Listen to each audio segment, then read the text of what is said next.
Lolu sasazo ngqolwendaba e-Studio 9 kwikomkhulu le-SABC e-Auckland Park eGauteng nazo ziphambili.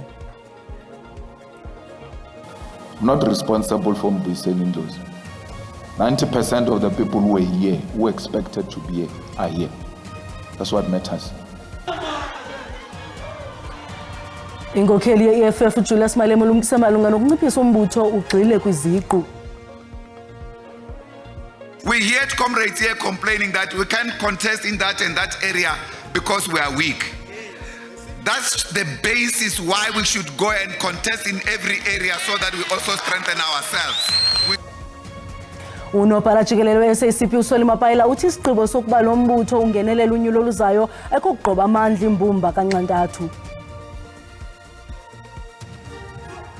I-Free State Sport Foundation isebenzisa umdlalo wamanqindi njengeqhinga lokulwa imikhwa yobuguvela nempatho gadalala esekelezelwe kwisini. Molweni emakhaya, khongozelani uvimba esinilungiselele wona ukuhlwanje.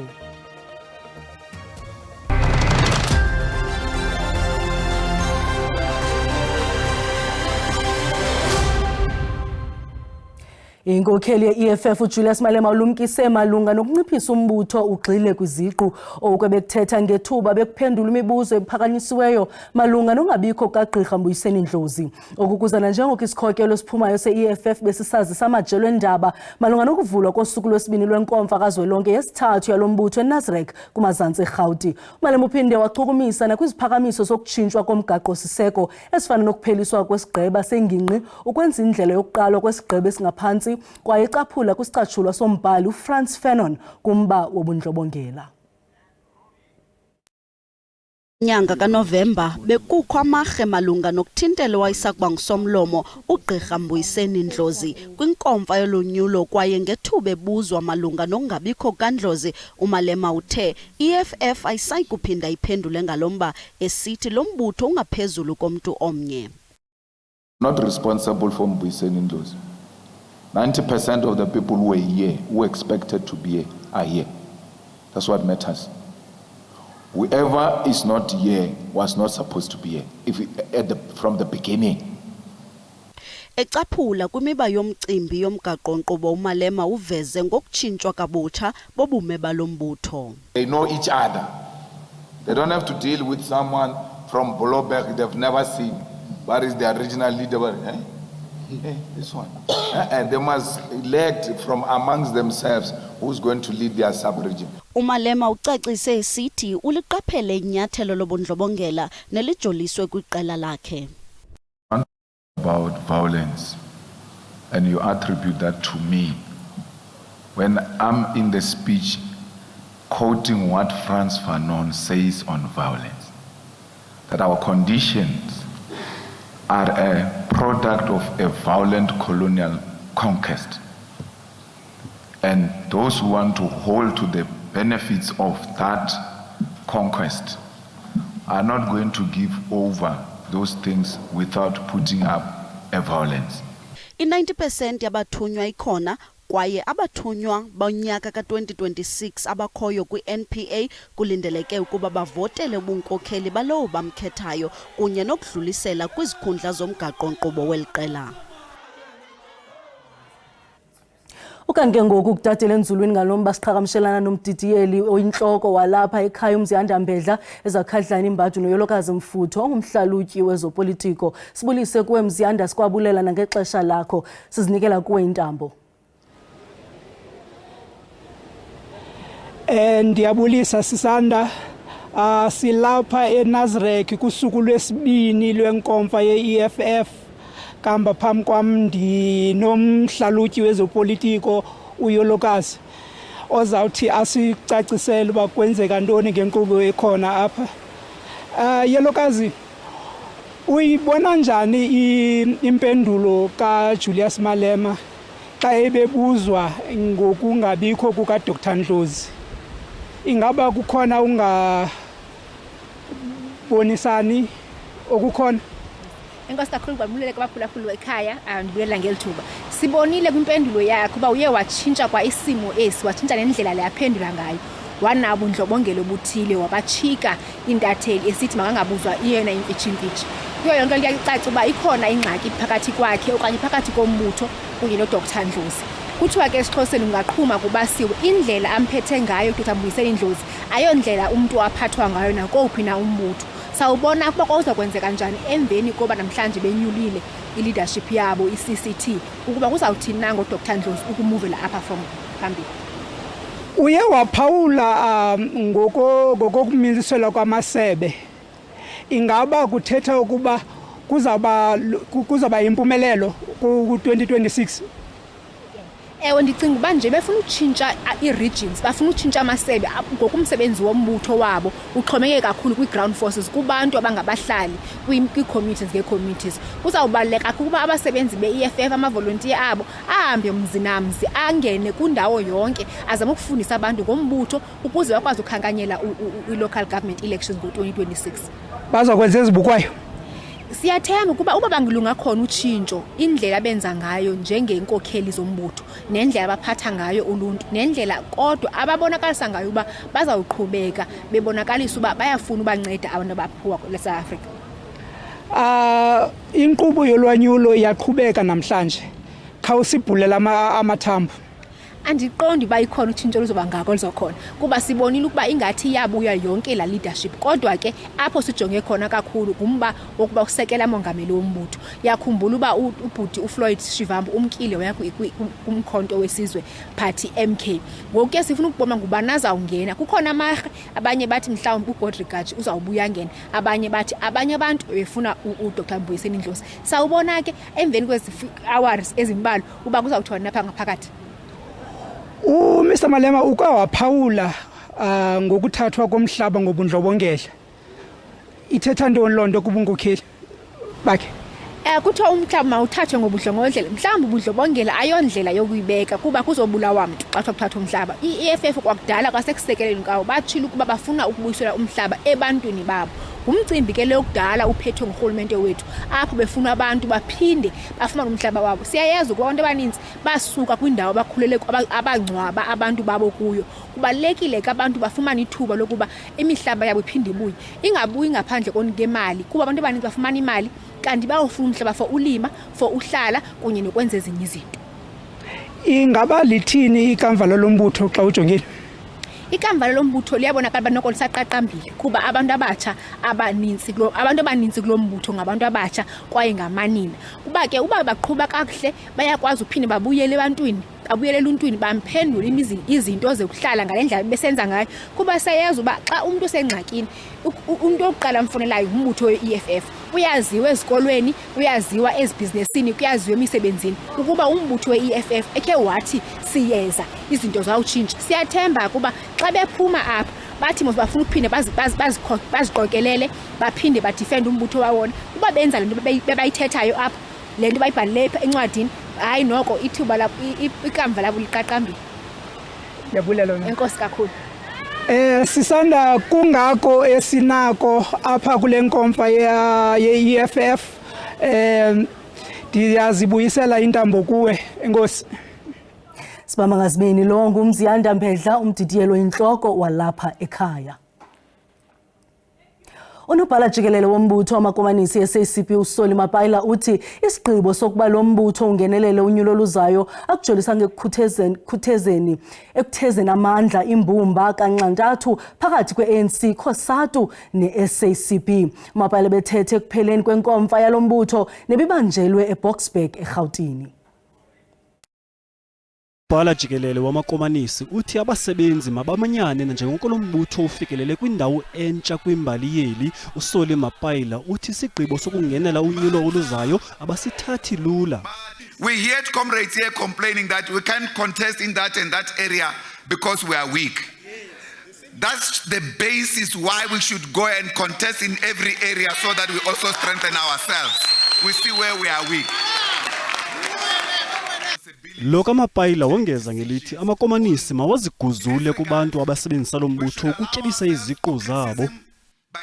In this regard, we should expose and dispose of all opportunists who want to use our Revolutionary Working Class Party for their interest. We should never ever use the Communist Party for our self-interest. Owayesakuba ngumongameli weli uThabo Mbeki ethetha kule nkomfa ye-SACP uthi ilizwe jikelele lidinga ukuba libambe ingxoxo ekhethekileyo ngesimo seli lizwe. The people of South Africa as a whole must intervene in order to determine their own destiny. Not represented by political parties, but the people themselves. The workers, rural people, women, youth, traditional leaders, business people, sports people, artists. I'm talking about a truly inclusive process. The political parties, including the SACP. Let's have a national dialogue. I'm saying for the people of South Africa, for this nation to say, this is the South Africa we want, and this is South Africa we don't want. Usoli Mapaila uvalelise ngokukhuthaza amalungu alombutho ukuba aqale ngoku ukuqinisa amasebe alombutho. Ndingu Asanda Ntame kwindaba ze-SABC ndisarhawutini. Abanyanzeliso mthetho KwaZulu-Natal bathi ukhuseleko luthatyathelwe ngqalelo ngokungqingqwa kubhiyozo lombutho umkhonto wesizwe lokufinca unyaka nolulindeleke ukuqhubeka eMoses Mabhida Stadium ngomso. Kulindeleka abaxhasi abangamawakawaka ukuba bagcwalise izitulo eziyi-56,000 ezibekiweyo zalo msitho. Abasemagunyeni bathi ngaphandle kombono mxesibe wabaxhasi abalindelekileyo kulo msitho yonke into iza kuba ngocwangco kodwa balumkise ngelithi akuzobakho lwaphulo mthetho luza kululanyelwa kwaphela. Kambe ke amapolisa wesixeko saseThekwini athi atyale abakwantsasana abangama700 esindleleni ezingqonge ibala iMoses Mabhida Stadium. Tomorrow you will see a very high level deployment of security forces in and around the stadium, on the routes to the stadium, comprising of SAPS, Metro Police, road traffic, disaster, fire. All security forces and all other agencies will be here because it's a very big event and we're not leaving anything to chance. Kananjalo isixeko sikwangqinisise kuluntu ukuba ukulungelelaniswa kwezinto okuqhubekayo xa kungoku kwelibala laseMoses Mabhida akuzochaphazela nayiphi na inkqubo yomsitho. The City Disaster Management Center, it is ready, as in it has the CCTV cameras all the city around, and then especially on the strategic areas, as in next to the stadium, along the beach and the entry points of the city. Ukanti ke abenkonzo zemozulu kweli bathi amaqondo obushushu alindeleke ukuba abe ku30 ngomso yaye uluntu luyabongozwa ukuba lusele amanzi ukuze lungomi.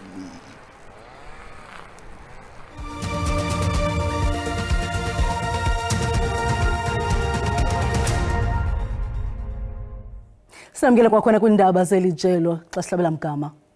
Isixeko somasipala uMbaxa waseBuffalo City sibhalise isiganeko sokusweleka komuntu omnye kulwandle lwalengingqi sukela kuqale uDisemba okusemva kokuba kubhaqwe umzimba wenkwenkwana uDada kulwandle lwaseGunubi eMonti ze wahlangulwa liziko lezohlangulo kwilwandle zeli.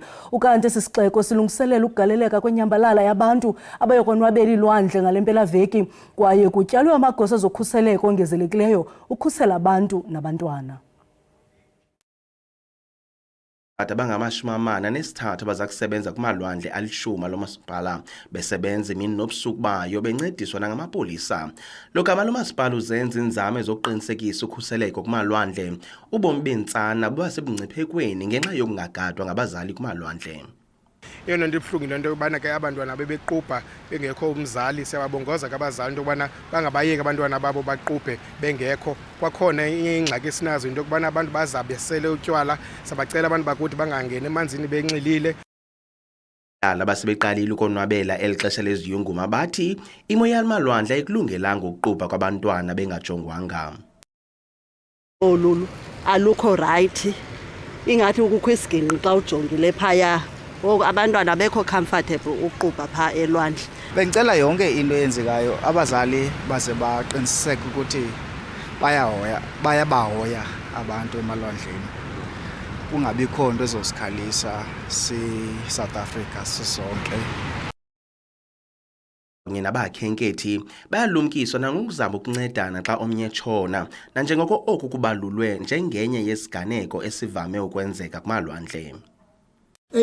Futhi esiphinde sayiqaphela ngabantu apho xa kuthi kutshona omnye umuntu nako ubaleke nawe ufuna uyonceda lo muntu utshonayo ngolo xesha awunaso isakhono sokuba unganceda lo muntu. Ngoku kuphela kutshona abantu abaninzi kuba abantu babhizi bafuna ukubaleka bafuna ukunceda lo muntu utshonayo. Loo nto leyo ke iphinde inyuse namaqondo wabantu abatshonayo. Saving South Africa bathi uMzantsi Afrika uba neziganeko ezisondele kwi-1,500 zokufa kwabantu betshone kumalwandle kwayiphondo leMpuma Koloni kwakunye neKwaZulu Natal ngawo nomaphondo anamanani aphezulu ezi ziganeko. Ndingusidima Mfeku kwiindaba ze-SABC ndiseMonti. Zivale zombini izindlu zowiso-mthetho kulo nyaka. Indlu yowiso-mthetho kuzwelonke ithi yonelisekile inkqubela eyenziweyo kwezi nyanga zintandathu zolawulo lwesixhenxe epalamente.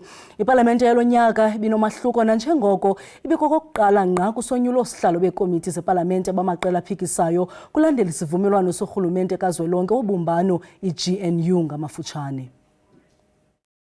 Mente idale imbali emva konyulo likazwelonke ngokuba le ndlu yowiso-mthetho inosihlalo abaliqela abasuka kumaqela aphikisayo xa kuthelekiswa nepalamente yangaphambili. Parliamentary committees, which we call the engine room that powers the work of the National Assembly and the National Council of Provinces, have held 468 meetings and conducted 24 oversight visits across the country.